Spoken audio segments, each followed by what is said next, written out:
Oh Lord. Okay, well, we'll do our best.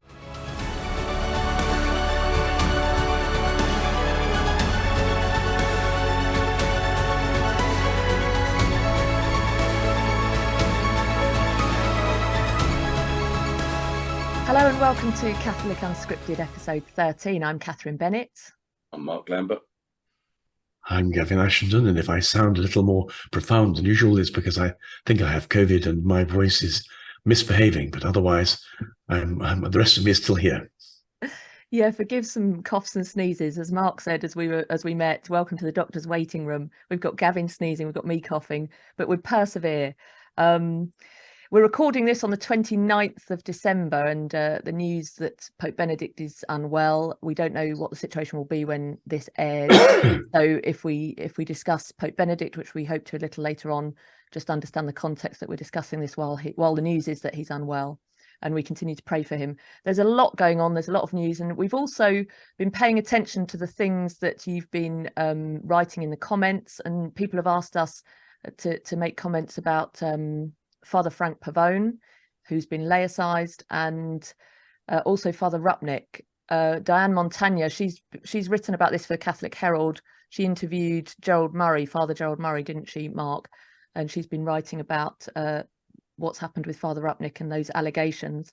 Father Frank Pavone has been laicized. There's also been the news that Cardinal Ladaria, who, along with Cardinal Ulay, had criticised the German synodal way, has not had, his position has not been renewed. So there's something to say about that. And then, as I said, if we have time, also we'll try and say something about dear Pope Benedict, who is unwell. I say and that isn't the last thing, because also what's come to our attention, and you're in France as we record this, Gavin, is that over the Christmas period, some churches have been vandalised in France. So perhaps you might speak about that. But I'll go over to you, Mark, first, and say, what can you tell us to begin? Because people have been asking us to comment on Father Frank Pavone. What do you know about what's happened? Why has he been laicized? Oh, it is quite interesting. I think basically it comes down to an authority issue, that he's not done what his bishop has told him, and his bishop has told him to give up his ministry, which is a pro-life apostolate called Priest for Life. And Pavone is one of the foremost pro-life advocates in the USA across the spectrum, religious spectrum. And his apostolate raises about $10 million a year. So it's a massive thing. And his bishop has basically asked him to come back to Amarillo and take up a role as a parish priest. And, you know, Pavone has been asked to do what he does. He's been asked by bishops and supported by the Vatican previously. So I think he feels very justified in, you know, sort of, it's like, okay, so we've got a situation where, you know, regular listeners know that I've got a very low opinion of British bishops as in general. Now, in America, things are much worse, people. There are one or two sort of shining stars, but basically, I think where our lot are useless, there you've got some real dangerous corruption going on in the US. And they do like to keep it all in a sort of a boys' club. So, you know, I'd be really, really skeptical about this bishop having, like, you know, not really. I think he's just bullying Pavone because he's got the power over him. And he's, you know, he doesn't like him. He doesn't like what he's doing. You've got this whole dynamic going on in America at the moment where you've got the pro-life cause front and center because the Pope has received Pelosi and Biden in the Vatican and given them Holy Communion, where you've got, like, Pelosi's bishop has basically said that she can't go forward for Holy Communion. So basically you've got, like, and we can link it in with what we were talking about, that interview with the Jesuit magazine America, where the Pope spoke about the politicization of the faith and was basically trying to say, you know, that we pastors have to be pastors and can't get involved in politics, and, you know, which frankly, is nonsense when you've got people like Biden who are doing, claiming to be Catholic. So he's using his relationship with Pope Francis. He's using his Catholicism to say, look, you can be like me, you can support abortion, you can support homosexual relationships, you can support drag queens and transgender ideology, and the Pope will receive you and everything's fine. And so, I mean, really, the Pope is politicizing the issues, it seems to me, by taking that sort of stance. But Father Frank Pavone publicly supported Trump, didn't he? Was that one of the things that? Well, and I'd say that was probably one of the key reasons why, because and you can link that, as I say, with that America magazine thing where he was saying that pastors shouldn't be. And I think canon law states that you can't get involved with a political party without your bishop's permission. Now, I don't know what the situation there was with, with his bishop, but so like if we move the story onto the Rupnik, and show the cross reference with Rupnik, then you've got a situation where with Pavone, this is someone who is really highly respected, has brought, hundreds, thousands of people to Christ. He's doing amazing work, saving children's lives. Yeah, there's some controversial stuff there, but are you saying we couldn't have a conversation and sort those issues out, that he has to be laicized? And then you've got this other bloke who has been excommunicated for abusing the load of nuns. The nuns are all writing letters to the Vatican. The Vatican's ignoring it. He's given absolution to one of the nuns that he's been in a relationship with in the confessional, which is canonically excommunicable. So he's been excommunicated, and it's reserved to the Holy See. So the Holy See knows about it. Who has overturned his excommunication? It can't be the head of the DDF, La Daria, because he's the one who did it. It can't be Sousa, the head of the Jesuit order, because he's given an interview to the Associated Press saying, basically, weren't me, Gov, but the Pope did know all about it. So are we, that even after this all happened, the Pope had him to give a Lenten address because Cantalamessa was unwell or something. So he's carried on with his ministry, basically, and it's more and more is coming out. He's been given commissions, and but he shouldn't be doing any of these things according to his own order. So who is allowing him? I suppose you could draw a parallel with, like, this guy has actually done something wrong, he's been sentenced, if you like, sentence has been passed on him. You've got Pavone, where you haven't got that situation. You've got, all right, we might find some of the things that he's done a bit of a challenge, but really, is that a cause to sort of end his ministry and remove him from the priesthood, when you've got people like Rupnik who seem to be able to get away with anything? But it's all about who you know, not what you know, isn't it? I suppose. Well, I was going to say that there are two ways of judging it. One's spiritual and one's political. I think spiritually, Mark's made a very good case for Pavone and against Rupnik. But of course, politically, Pavone had friends around Francis arguing for him and arguing for him to be to have an appeal. And so it's always possible the Pope may change his mind. It looks as though Pavone lost the political fight. His opponents were quicker to get to the Pope than he was. But I think it looks it looks extremely bad. And a lot of people have said to me, this is the biggest scandal of the whole papacy at the moment. And one of the reasons why Pavone's situation was leaked was because it would distract some people into talking about Pavone and away from Rupnik. And certainly that's what's happened. And since it has been leaked, it was deliberately done. The timing was engineered. One's at least entitled to think of that.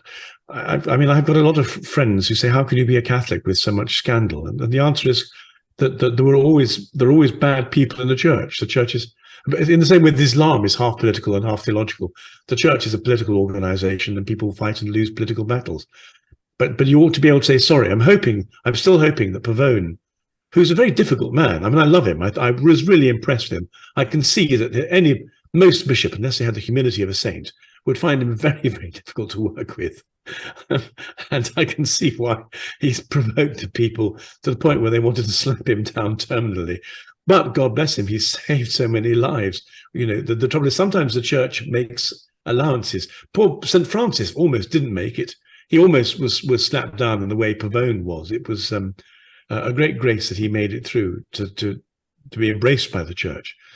So I think we have to be grateful for all that Pavone has done, recognise that there's some political shenanigans and hope that they can be reversed. But most importantly, not give up the pressure for Rupnik to be accountable and for the people who are responsible, to whom he's responsible in Rome, to take some kind of action, because they owe it to the nuns.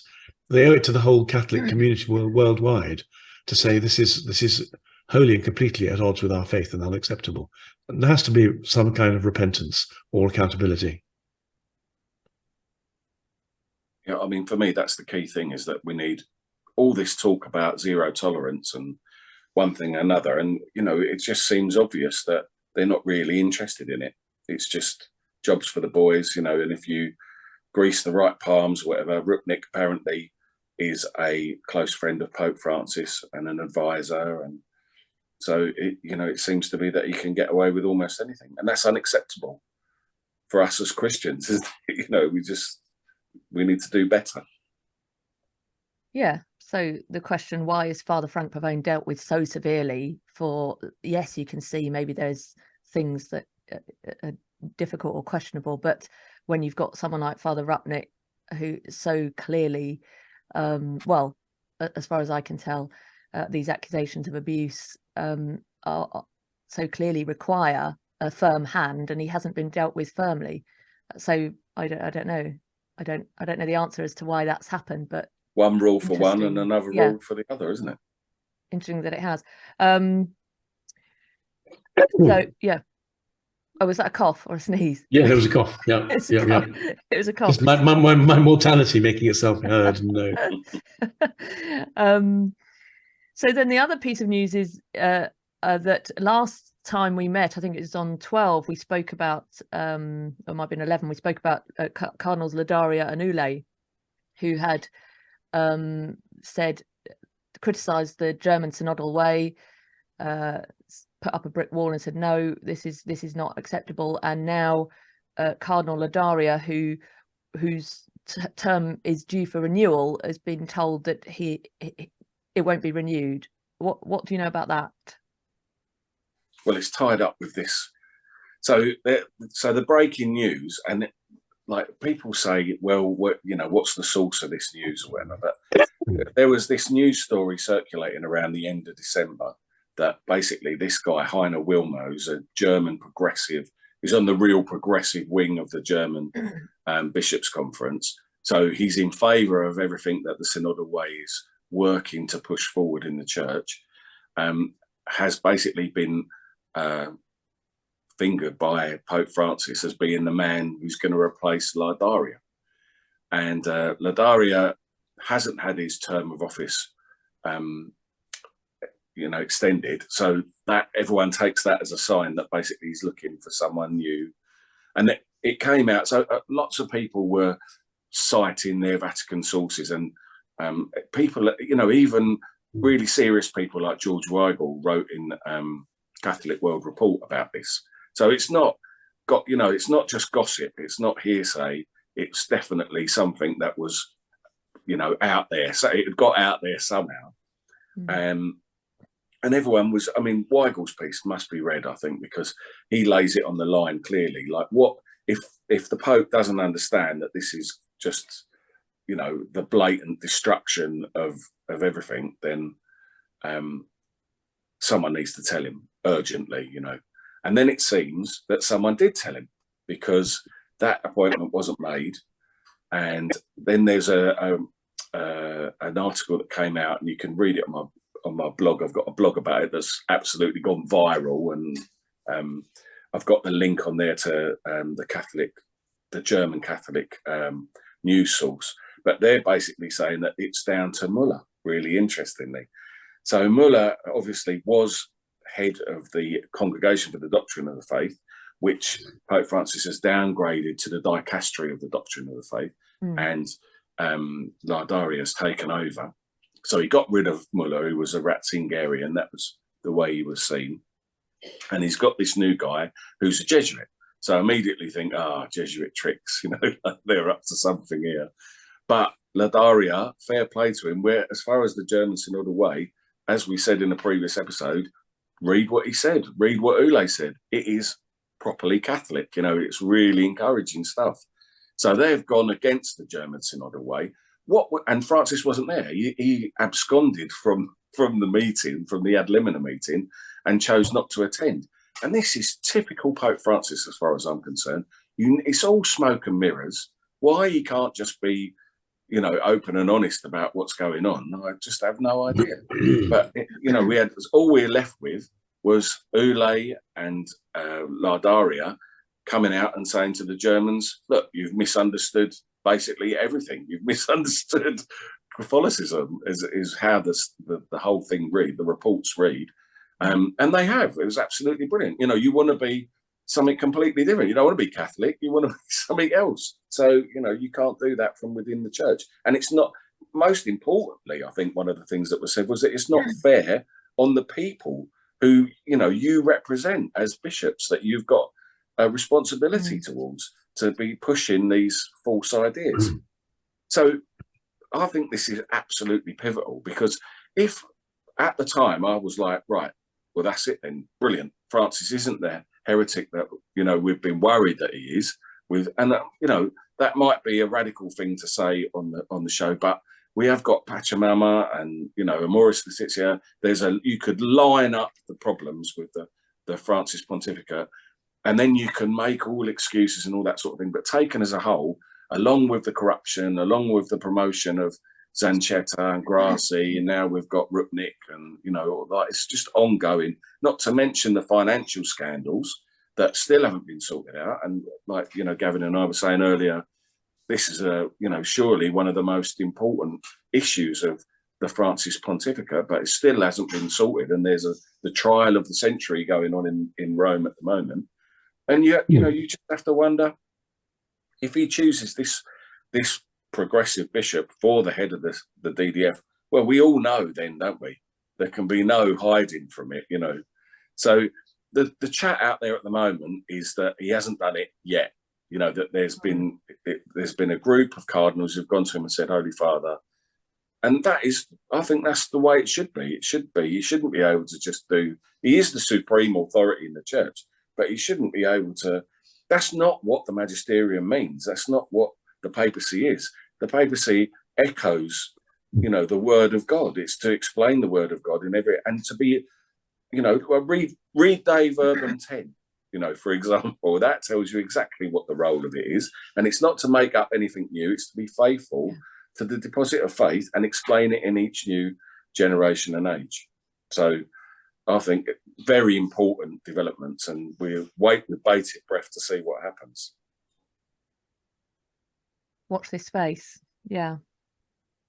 Okay, Gavin? Well, I'd just like to pull together Pope Benedict, the Catholic Herald, Mohammed, and the Pope's Regenburg address in one very brief synopsis. Last week, I'll give you the haiku version.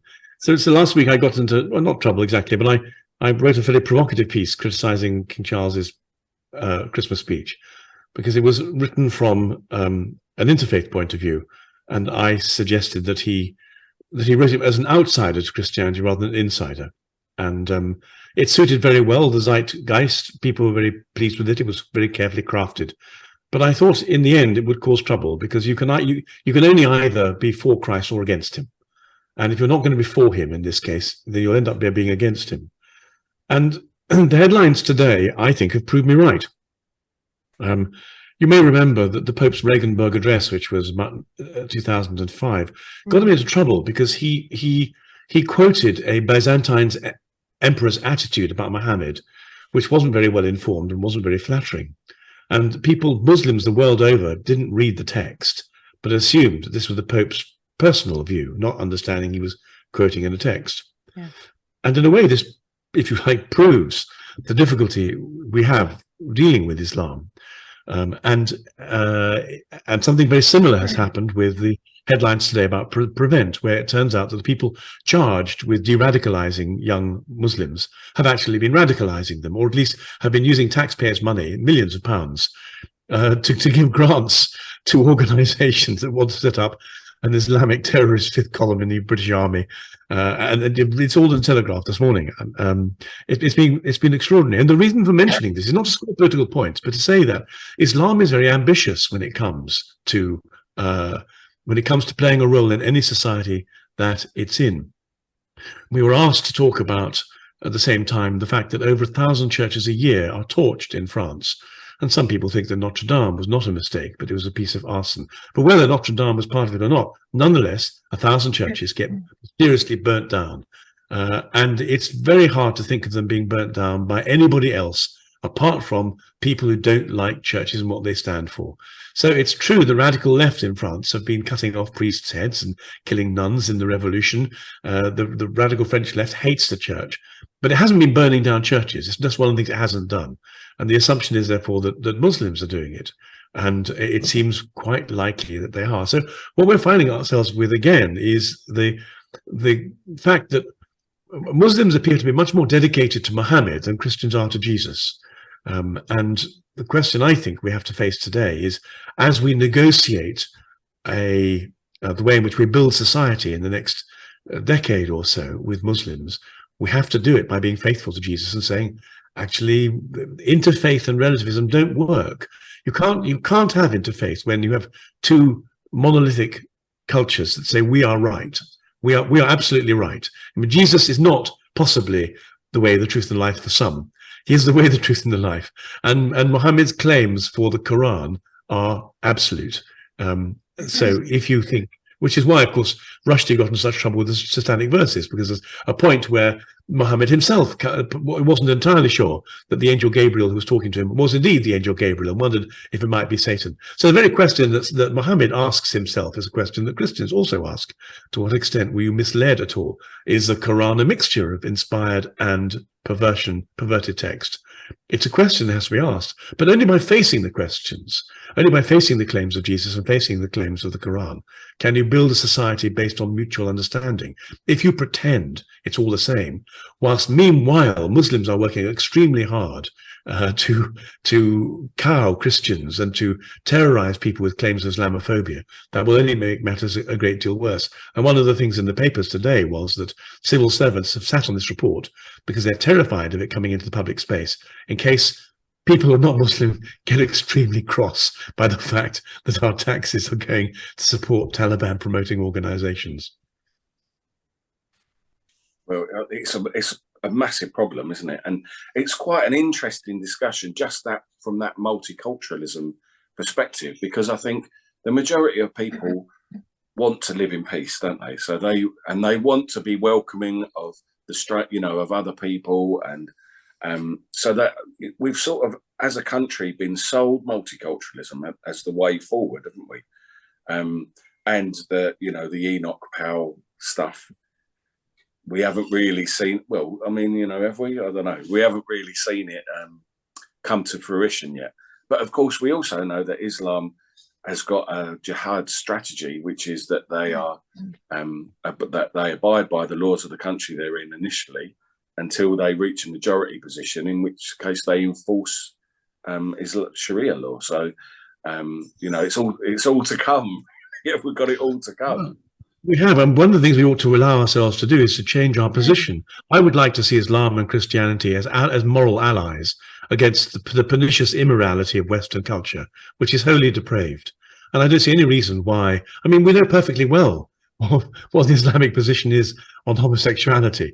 The Muslims have done an extraordinarily good job at simply ducking out of the whole thing, because they know that if they get drawn in, they'll attract to themselves the anger and rage of the left, which at the moment is kept exclusively for Christians.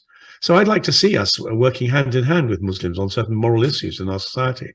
I'd also like to see us recognizing that both have entirely proper claims. There's a very interesting book called the Andaluvian Paradise, the something of Andaluvian Paradise. It'll come back to me. So for a long time, the convivencia, the period in Spain where Islam ruled, has been taken in liberal circles as being a period of remarkable tolerance and fruition, academically, medically, astronomically, and so on. In actual fact, it was a period of serious brutality towards Christians. Jews occupied a different and special place at different times, but the myth of the Andalusian Paradise, I think it was. And one of the things that's happened is in academic circles is for the last 40 years, money from Saudi Arabia has been poured into academic faculties to get people to write books rewriting history on what happened in Spain, saying, in fact, if you allow the Muslims to be in charge, they will produce this wonderful paradise of cooperation and kindness. And the myth of the Andalusian Paradise exposed, the revisionist histories as they were being written, and the fact that, in fact, Islam was quite inhospitable. Now, the reason this matters is not to be rude to Islam, but to say that we have to fight to keep our culture Christian. And by fight, I meant in the same way. I didn't mean necessarily literally. We have to struggle, jihad. We have to have to struggle to keep our culture Christian. And at the moment, the churches are, like everyone else, are so afraid of Islamophobia. But actually, we owe it to our good Muslim neighbours not to let them be tarred with the brush of the more extremists. So it's Islamophobic to do nothing about it. But it's simply erupted in the press today, and it gives me the opportunity of saying, "See, I told you so," after my Herald essay. I think what's really interesting, and I think you hit the nail on the head with regard to the fact that we've kind of got this apathetic approach to our culture, and if we don't really value what we've got, then we allow this sort of clash to take place and it become problematic. We haven't really got an answer to Islam. That's the way that I see it. And so you've got young, idealistic and devout followers of Islam coming into our country, and our people are impressed by that. They say, that's impressive. And our young men, particularly, because it's quite masculine, are attracted to that. And the problem that I see is that we don't value our own culture. We don't value our Christian culture or see it as something positive. And so we've got no foil to Islam. And if we stood a little bit more on our ground, then we would, I think, be in a stronger position, especially when you look at what's going on in Muslim countries. Is that really what we want to see growing in our country? The things that we value about our country are Christian things, not Muslim things. And we don't necessarily have to put ourselves at odds with other people in order to assert our, what we think is a superior way of treating other people and respecting other people and life. I don't think that should necessarily make us phobic or, and that's what we do. We do here, don't we? Is that we talk about the positive things about Christianity and the way that it affects your life. And that doesn't mean that we don't love everyone else or treat them like our brothers and sisters, but it means that it's important to have that discussion and to be able to assert, what we think is important about being a human being in 2022/2023, as it soon will be. Yeah, and what's at stake are the souls of our young people. It really matters. And you're quite right that Islam is appealing, in particular, perhaps to young men, not exclusively to young men. And you say it's masculine, and they see something in it. And what I have found when speaking with young people and young men is actually when you talk about the Catholic faith and you make it clear, and you talk about the teachings, and you talk about Christ as the perfect model of a man, that suddenly that becomes very appealing to them. One doesn't have to do down another religion only to elucidate what the truth of our own faith. Then I think young people will find it very appealing and will answer in them a deep need, that deep desire and that restlessness that they're searching for, and that they have found and are finding in Islam and other religions. But we just need to make it clear that it's like we don't really believe in it, isn't it? That's what we keep saying. This same thing is that you know, Islam is offering definite answers to our young people. And if we haven't even got the confidence of our own beliefs, you know, then how on earth do we expect our children to you know, it just seems obvious. It offers certainty in a world that increasingly what young people are finding is there's no certainty. Any corner you turn, you don't know what you are, you don't know who you are, you don't know how to identify, you don't know what's right to say, you don't know what's wrong to say. You've got to be careful about everything, and it's just this sort of mush of uncertainty. And so certainty and clarity and truth is appealing. So yes, it's about making that clear in our own faith. If you're happy to move on, it seems like a good moment to talk about Pope Benedict XVI, who at this time of recording is quite seriously unwell, although I hear stable at the moment. He's 95, I think, and one of the things that we expect will happen upon his death is that there will be the usual kind of narratives that were in the public square when he was appointed Pope, and the inevitable comparison between him and Francis. So what do you think, Mark? We don't know what the situation will be when this goes out, but what might you say as a reflection maybe upon the life, the contribution of Pope Benedict XVI? Well, I think Benedict was amazing. And not just as Pope, before that, his contribution as a theologian and as a scholar and an academic, it gave you confidence in the faith.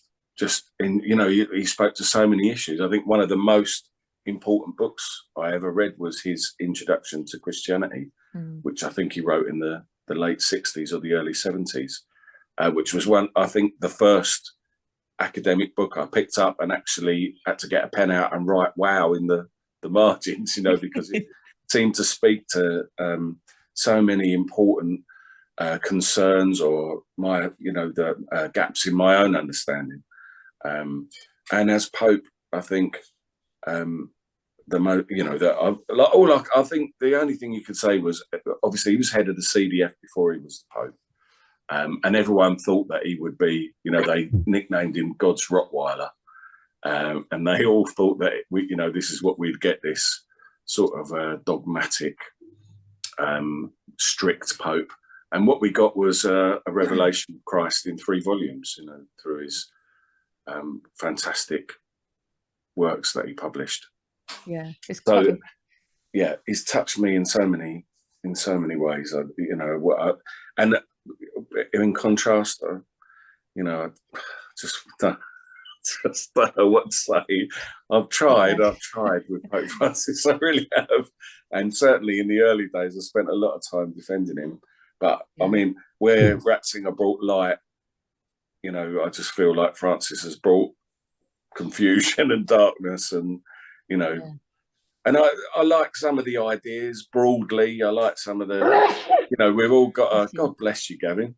I think some of the ideas of going out to the peripheries, but it's like he says one thing and then he does the opposite. So I just don't know, you know. Excuse me. I don't know what you know. Less said, sooner mended, I think. What's interesting about Pope Benedict is that so there are things about him that he would pay for his own meals, he would pay for things, and he was very humble. He's a real humble servant, a German shepherd, not God's Rottweiler,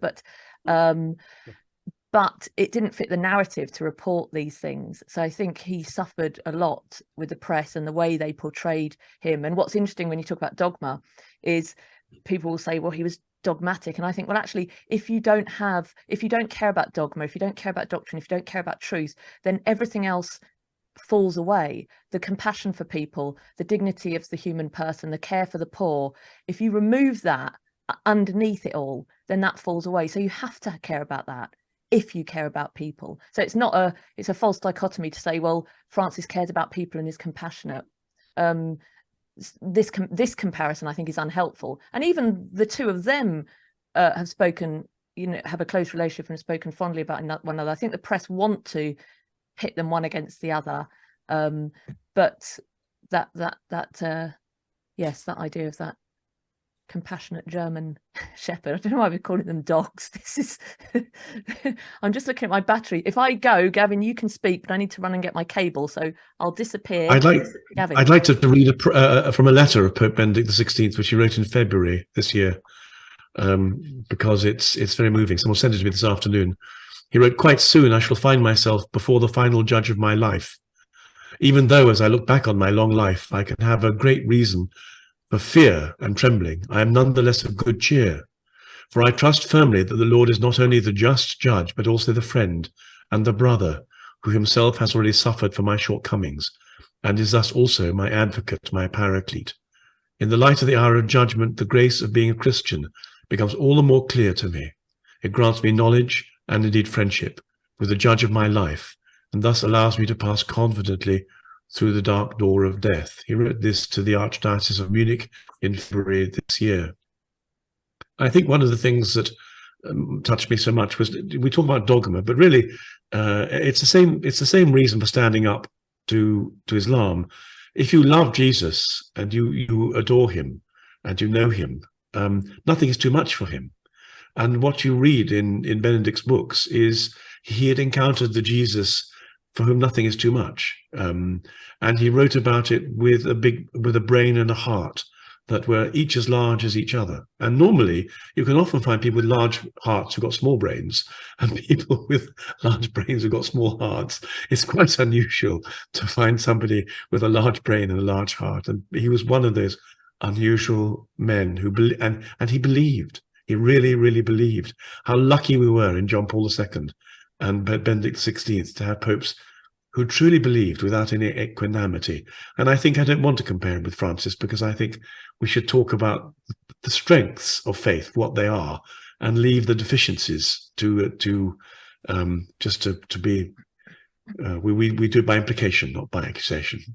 Yeah, I agree, but I think also it's important to stress the continuity. As much as we might criticize Francis, I think there's a temptation sometimes to play up to much, to an extent, Francis not, standing up for life, or not being pro-life in the way he speaks, or other things that, and to play down Pope Benedict's concern for social justice. In other words, it's too easy, I think, sometimes, and we can all be guilty of this, to pigeonhole them, and in that way we are undermining the church and the continuity of the church. And I remember years ago on the Big Questions being asked by Nicky Campbell, is that his name?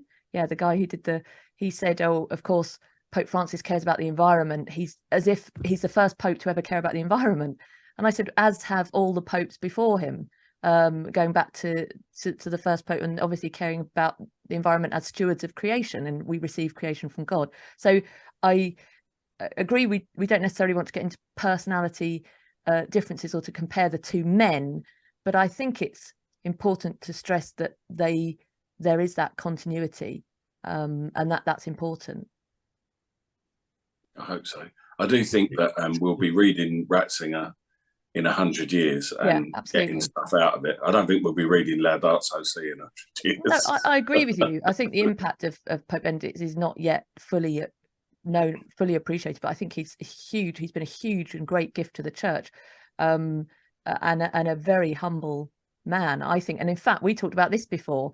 What's interesting is the other thing is that people will say, and I think this will come out again when he dies, is how he wore red shoes and he wore these garments and these vestments, and wasn't he pompous and old-fashioned and traditional and conservative and stuck in the mud, when in fact what he was doing was pointing to the transcendent. We talk about immanence and transcendence, and what he's doing is saying, actually, it's not about me, the man, it's what I can do, what you're being directed to. And in fact, there's something even less humble about saying, look at me in my simple garb, and I'm paying for my own meal, and I'm living in a simple room.